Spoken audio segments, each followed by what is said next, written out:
the night of April 13, 2029 will have a different flavor. In many areas of Europe and Africa, and in parts of Asia, it will be enough to lift your eyes and look for a point moving among the stars, faster than any planet, like a spark crossing the sky with an unsettling calm. It will not be a special effect, nor an omen. It will be a real object, a cosmic boulder a few hundred meters across, sliding about 32,000 kilometers above Earth's surface, closer than many satellites. Its name is Apophis, and for a few hours it will make visible to the naked eye a truth that usually remains abstract. Space is not far away. Space passes right beside us. Apophis is not the largest near-Earth asteroid, nor is it the fastest. Yet it has become a symbol because, when it was discovered in 2004, for a brief period calculations seemed to suggest a non-negligible possibility of impact in 2029. The probability was updated, corrected, reduced. The story closed with a reassuring certainty: in 2029 it will not strike Earth, and observations have ruled out impacts for many decades to come. But it was precisely that passage from fear to method that made Apophis special. It was one of those cases in which humanity watched, almost in real time, the birth of a new discipline, planetary defense, understood not as military fantasy, but as science applied to survival. To understand why 2029 matters so much, you have to look at the problem from the perspective of precision. An asteroid is not a ball on a billiard table, and space is not a perfect vacuum. Every orbital prediction is a story of measurements, errors, corrections, and tiny details that grow enormous over time. A millimeter per second today can, after years, turn into thousands of kilometers. There are invisible forces that slowly shift asteroids, like a constant breath. Sunlight, absorbed and re-emitted asymmetrically, can provide a minute but continuous push, and in the long term it changes an orbit's future. Then there are the so-called gravitational corridors, regions of space so narrow they seem more like a philosophical idea than a geometric object, where a close passage can redirect a body toward a later encounter with Earth. This is where planetary defense stops being a vague concept and becomes an art of measurement. Radar, photometry, repeated tracking, models that incorporate everything that can matter, from shape to rotation, from mass to surface roughness. In 2029, Apophis will do something even more valuable than a spectacular flyby. It will pass so close that it will enter the zone where Earth's gravity does more than just bend its path. It begins to pull on the asteroid differently from one side to the other. This is tidal gravity, the same logic that moves the oceans, but applied to a solid body. If Apophis were a compact block of rock, it would feel the stress as an internal tension. If instead it were, even in part, a pile of debris held together by gravity and tiny contact forces, then the tide could reorganize the grains, shake the surface, trigger landslides. There is no need to split it in two to produce an important change. It is enough to slightly alter the rotation, tilt the axis, let finer dust migrate. Such an event would be a unique lesson in what asteroids are really like, because their internal structure is one of the great practical mysteries of planetary defense. If one day we had to deflect a similar object, we would need to know whether it reacts like a rock or like a heap of gravel. That is why Apophis has become a testbed. It is not a test to avoid an imminent impact. It is a test to learn how to read risk before it becomes a crisis, and to do so with real instruments, not isolated simulations. In 2029 the asteroid will be there, with a measurable before and after. Its orbit will change due to Earth's gravity. Its rotation might speed up or slow down. Its surface might show signs of a silent earthquake. If we manage to observe these changes in detail, then we can turn a close pass into a calibration of our predictive ability. We can test the models we use when we calculate future trajectories. We can understand which parameters truly matter and which are merely convenient assumptions. And above all, we can train the entire planetary defense chain: discover, track, assess, communicate, decide. To do this, however, it is not enough to watch Apophis through a telescope as it passes by. We need to accompany it, listen to it, measure up close its skin of rock and dust while Earth shakes it. We need to arrive beforehand, to record the initial state, and stay afterward to see the transformation. And here enters the most fascinating idea of all, the one that makes Apophis the symbol of a new concrete era. Sending dedicated missions to observe not the threat, but the very process by which nature transforms an asteroid during a close encounter with a planet. In this story, the key word is accompany. NASA has planned to use a probe that is already legendary, born for another purpose and later reinvented. The OSIRIS mission, which brought back samples from the asteroid Bennu, has been extended and redirected toward Apophis under a new name, OSIRIS Apex. The idea is elegant. Arrive a few days after the April 13, 2029 flyby and remain near the asteroid for many months, long enough to observe changes in rotation and surface, and even perform close maneuvers that lift dust and expose fresher material. This is not a touch and go. It is about turning Apophis into a natural laboratory, an experiment the universe runs only once, and that, for the first time, we can record from the inside. Alongside this, in Europe, a complementary concept has been discussed for some time.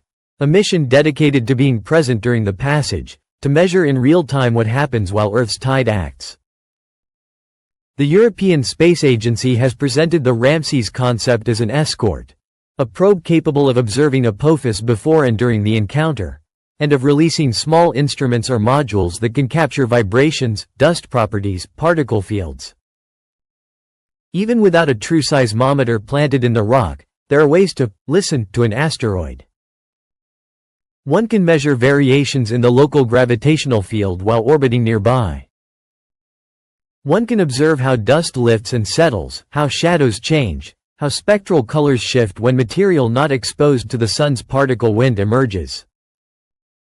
Every detail becomes a signature of the internal structure. To understand how important this is, it is enough to recall what we have learned recently with the first practical demonstration of deflection. The DART mission, which struck the small moon of an asteroid, Dimorphos, changing its orbit. That impact showed that deflection is possible, but it also showed that the response of a celestial body is never trivial. The cloud of expelled debris amplified the effect, as if the asteroid had returned part of the Uder in the form of a jet of material. This is why Europe is carrying forward Hera, the mission tasked with observing up close the consequences of DART and measuring parameters that cannot be obtained from Earth with the same precision, such as mass, shape, and interior. Hera and Apophis together tell two consecutive chapters. One about how we can push an asteroid, the other about how an asteroid can change without us touching it, solely through Earth's gravitational embrace. Here planetary defense shows its most human face. It is not a secret plan, not a technology to show off. It is a system of knowledge that must function under pressure. It means networks of telescopes that scan the sky every night and catalog new objects. It means radar that, when an asteroid passes at a useful distance, turns a point of light into a profile with roughness and protrusions. It means physical models that include rotation, because rotation determines how sunlight heats the surface and therefore how the orbit slowly changes over time. It means understanding the material, because a metallic asteroid and a porous one respond differently both to an impact and to tidal stress. It also means communicating risk with discipline, without sensationalizing and without minimizing, because the most fragile part of any defense system is trust. In this sense, Apophis is a rare gift. In 2029 we will have a large, close, visible object, and above all a harmless one, harmless enough to allow us to turn the event into a global exercise. Scientists will be able to compare predictions in real time with what actually happens. They will be able to ask, did the rotation change by the amount we estimated? Did the surface show landslides? Were there variations in the distribution of fine dust? Does the gravitational field suggest a more compact or a softer internal structure? Every answer reduces uncertainty not only about Apophis, but about an entire class of similar bodies. There is also a detail that makes the story even more powerful. The very closeness that gives us the spectacle makes clear how thin the line is between routine and surprise. 30 or 40,000 kilometers on an astronomical scale are nothing. It is a margin that, without accurate observations, could be confused with a different value. That is why planetary defense is not only about deflecting. It is above all about not being caught by surprise. It is knowing years in advance whether an object will pass safely or whether, instead, there exists a small region of possibility that brings it to intersect Earth. It is learning to shrink that region until it disappears, or until it becomes so clear that we can act. And when we speak of acting, the mind immediately jumps to the spectacular gesture, the controlled impact, the rocket that strikes. But the most concrete part is often quieter. Planning missions in advance, building instruments, testing procedures, defining who decides what and when. If one day an asteroid were to appear with a significant probability of impact, it would not be enough to have a technical idea.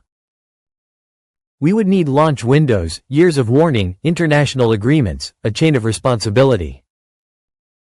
Apophis allows us to rehearse this machinery without the urgency of fear. It allows us to do what human beings do best when they are wise: prepare before it is too late. In the end, the most hypnotic vision is not that of the point of light in the sky on April 13, 2029, even though it will be unforgettable. The most hypnotic vision is imagining Earth as a living observatory, a kind of creature that has learned to look around itself. For billions of years our planet has endured impacts without being able to defend itself, leaving scars on the moon and in geological history. Today, for the first time, a species capable of mathematics and engineering is building a response not based on panic, but on knowledge. Apophis thus becomes a narrative threshold. A moment in which an ancient fear, that of falling skies, is converted into a scientific practice. When that night ends and Apophis moves away, it will not take away only our amazement. It will take away data. It will take away precision measurements, light curves, close-up images, dust traces, variations in rotation. Above all, it will take away an unrepeatable experiment that will tell us how well we can predict the behavior of a celestial body when it enters Earth's sphere of influence. If we have done things the right way, 2029 will not be remembered as the year an asteroid brushed past us. It will be remembered as the year we proved, to ourselves, that planetary defense is not a catchy title. It is a method. It is the ability to turn the unknown into numbers, numbers into decisions, and decisions into safety.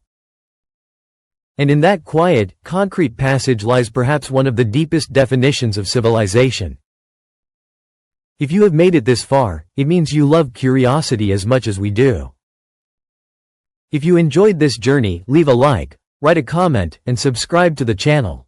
It is the best way to support what we do. Your presence truly makes a difference. Until the next exploration.